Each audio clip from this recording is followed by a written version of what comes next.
एक सेकंड ब्रिजेश, आपके पास भी एक सेकंड में आ रहा हूं।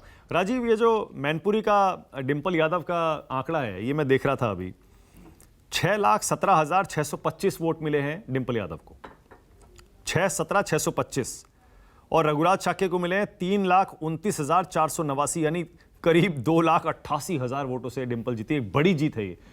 नेताजी की विरासत पूरी तरह से अब अखिलेश ने संभाल ली है, इसमें अब ये कहने में अब तो कोई शक नहीं होना चाहिए किसी को। नहीं, मैनपुरी के रिजल्ट से मैं ये मानने को तैयार नहीं हूं कि नेताजी की पूरी विरासत अखिलेश यादव ने संभाल ली है। समाजवादी पार्टी पूरी संभाल ली है, आप ये कह सकते हैं। चाचा भी आ गए, चाचा भी आ गए, ठीक है, वो उनके परिवार का मसला है, आगे पीछे आ गए। लेकिन ये जीत वास्तव में बड़ी इस मामले में मैं कहूँगा कि पिछले 5 बार से मैनपुरी सीट मुलायम सिंह फैमिली के पास ही है, और जिसमें 3 बार तो मुलायम सिंह खुद जीते हैं, 1 बार धर्मेंद्र यादव और 1 बार तेज प्रताप यादव। और जो आंकड़ा आप बता रहे हैं, मेरे समझ से इतने डिफरेंस से इन पांचों ने कोई ने भी जीत हासिल नहीं की है। पिछले बार का चुनाव मुलायम सिंह यादव सपा बसपा गठबंधन से होने के बावजूद 94,000 सीटों से 94,000 वोटों से जीते थे। मुलायम सिंह खुद 1 लाख के भीतर आ गए थे।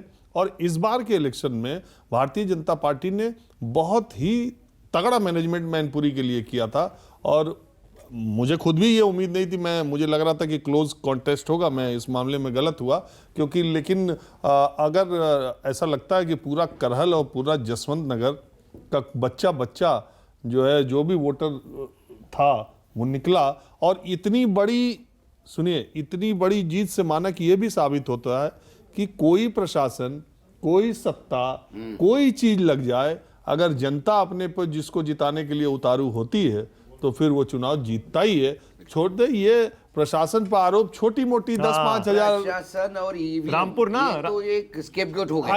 और रामपुर की बात है ना, ये तो आरोपों की। मैं कह रहा हूं रामपुर में राजीव आकाश सक्सेना ने 80,964 वोट लिए हैं, और सपा के आसिम रजा को 47,262 मिले।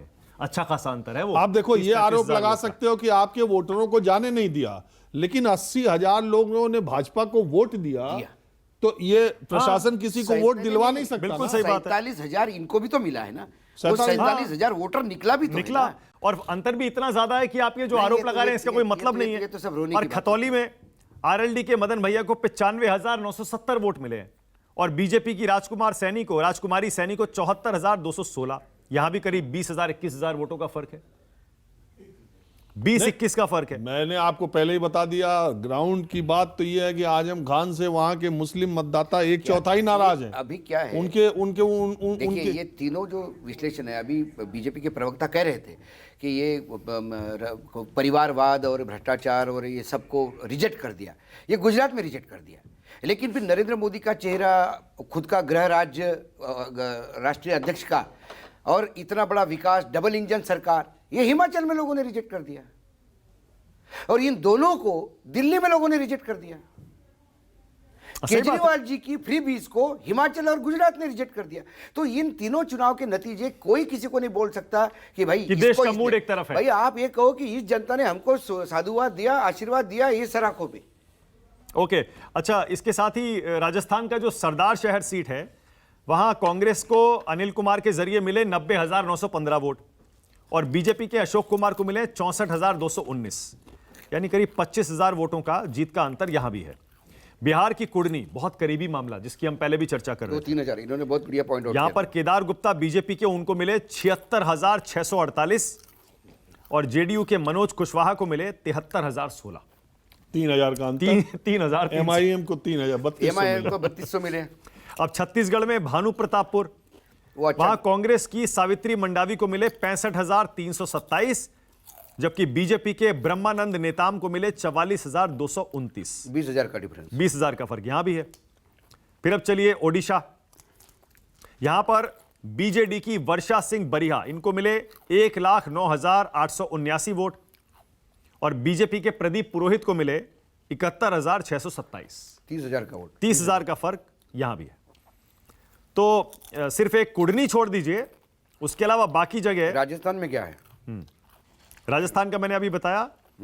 राजस्थान में सरदार शहर सीट जो है, चूरू के अंदर आती है, उसमें कांग्रेस के अनिल कुमार को मिले 90,915, और बीजेपी के अशोक कुमार को मिले 64,219। बाप रे, यहां भी 25,000 का फर्क है।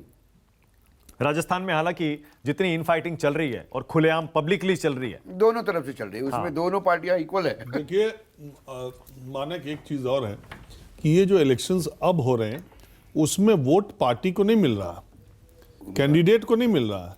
आप किसी से गुजरात और हिमाचल में पूछते, हाँ भाई क्या आपका है, क्या हिसाब, मोदी, ठीक है। और इसी तरह हिमाचल में ओल्ड पेंशन स्कीम, और ये हिमाचल में तो कोई चेहरा नहीं था कांग्रेस पार्टी का जिसको वो बता सकते हैं, और प्रियंका गांधी को छोड़ के कोई बड़ा नेता वहाँ प्रचार के लिए भी नहीं गया। लेकिन आप दिल्ली में देखिए, लोग बोलते हैं केजरीवाल, बंगाल में ममता बनर्जी, यूपी में योगी। ये जो पार्टी विचारधारा कैंडिडेट को साइडलाइन रख के ये जो बड़े चेहरों पर वोट पड़ रहा है, तो इसी तरह का अगर 2024 का इलेक्शन होगा तो प्रधानमंत्री मोदी के 100 किलोमीटर तक कोई नहीं है, ये बात तय है। ये मैं रोज कहता हूं कि आज की परिस्थितियां जो राजनीतिक हैं उसमें अगर इसी तरह पैटर्न रहा और 2024 में ये हुआ कि कौन, तो फिर प्रधानमंत्री मोदी के करीब फिलहाल कोई दिखाई नहीं दे रहा है 100 किलोमीटर तक। तो ये भी आज चर्चा की बात है और वो आने वाले हैं।